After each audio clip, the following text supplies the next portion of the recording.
I was given a second chance at life. And I took this second chance to finish a book that I had been working on. It's called My View from the Blackened Rocks. I talk about my story, about what it was like to be one of the first women to work at Inco in what was known as a non-traditional job. It was 1974. I was 19 years old, and I wanted out of a toxic marriage that I had been in since I was 16. Now, I'm going to give you a little history. Back before World War II, it was illegal for women to hold any of these jobs. The laws changed, and 1,400 women worked at Inco during the war years. And then when the war ended, all 1,400 women lost their jobs. Now, they never worked underground because it was considered bad luck to have women underground. And that was the law, never changed until 1990s. So here I was, second in line at the employment office, Inco employment office. I was so excited.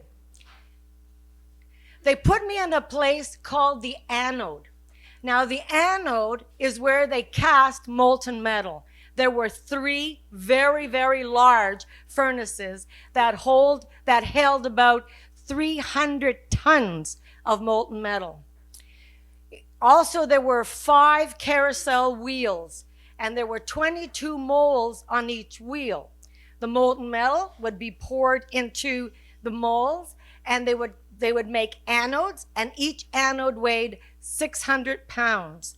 So it was dirty, it was dangerous, and it wasn't really very nice working there. Now, they didn't let me work with any other women either. The 8 women that started at the copper refinery were all put in different parts of the plant.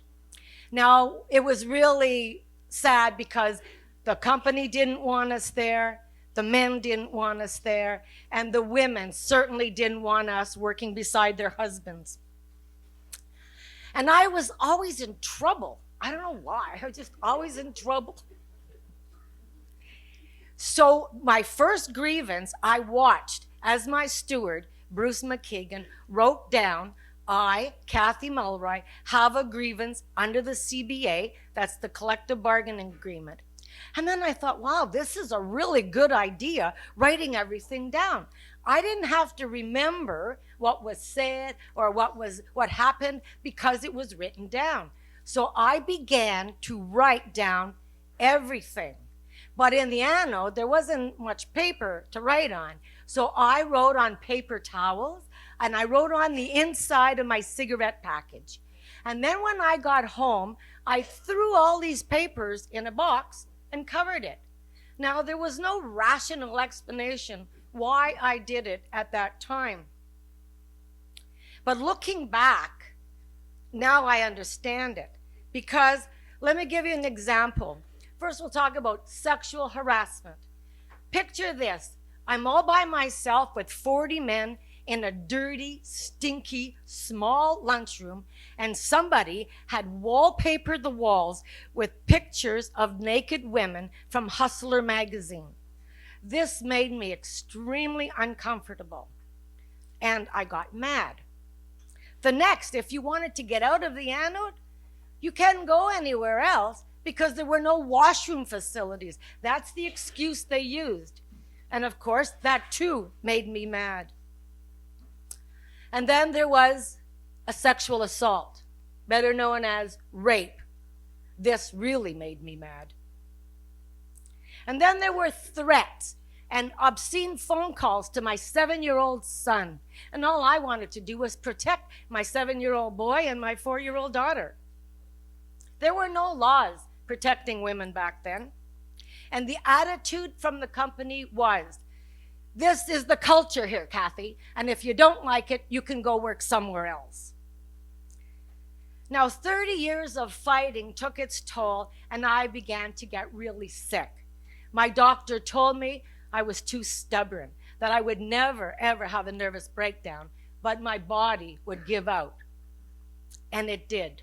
Operations after operations, doctors' screw-ups.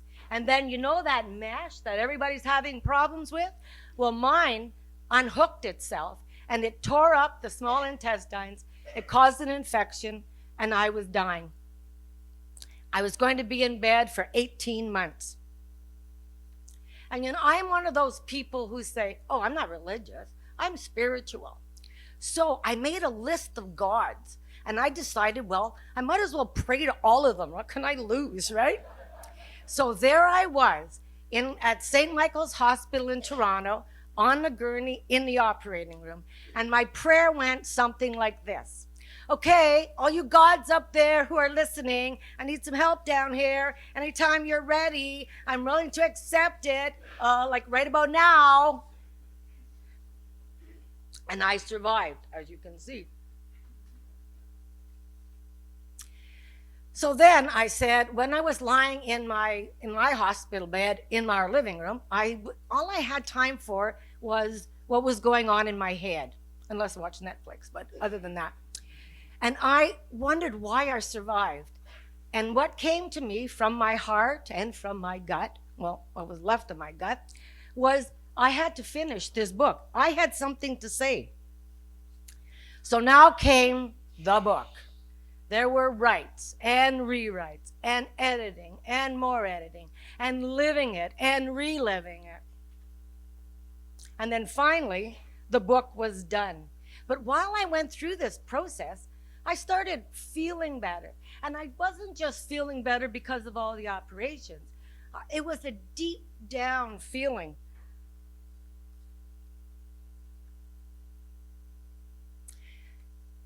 And I think it's called happiness. That's what I'm feeling now. And it's a foreign concept to me because of the 30 years that I put up with. Well, now that the book is done, sometimes I feel like I'm on these big surfing waves, like the ones that you'd find off the coast of the Hawaiian Islands. You go up to the top and back down again and up to the top and back down again. I'm extremely excited about this. And the book seems to have taken on a life of its own. I got a call the other day from a man who read the book, and he was in tears. And he said, why didn't you come to me? I could have fixed this. Why didn't you tell anybody? And I said, well, I couldn't. I didn't trust anybody. And he said, my daughter is going through a similar situation. And that was the connection. He read the book, and he realized that his daughter was doing the same thing. And then when women called me that have read the book, one woman, we're on the phone for an hour, and she's telling me her stories of what it's like for her to work in the environments that she's working in. And then another woman called, and she said that she's going to do a human rights complaint, and she's going to use the book as reference. But what topped it off was I was at Laurentian University, speaking in women's studies, and after my presentation, this young woman comes up to me and says, Cathy, you're an inspiration. I'm telling you, if I was a male peacock feather, my feathers would be all fanned out like that. That's how proud I felt. Oh, and I lost here we go. So what I'm going to tell you is I am truly happy. And I'm really lucky because I'm still in love with the man that I've been with for 35 years. It is good to be alive right about now.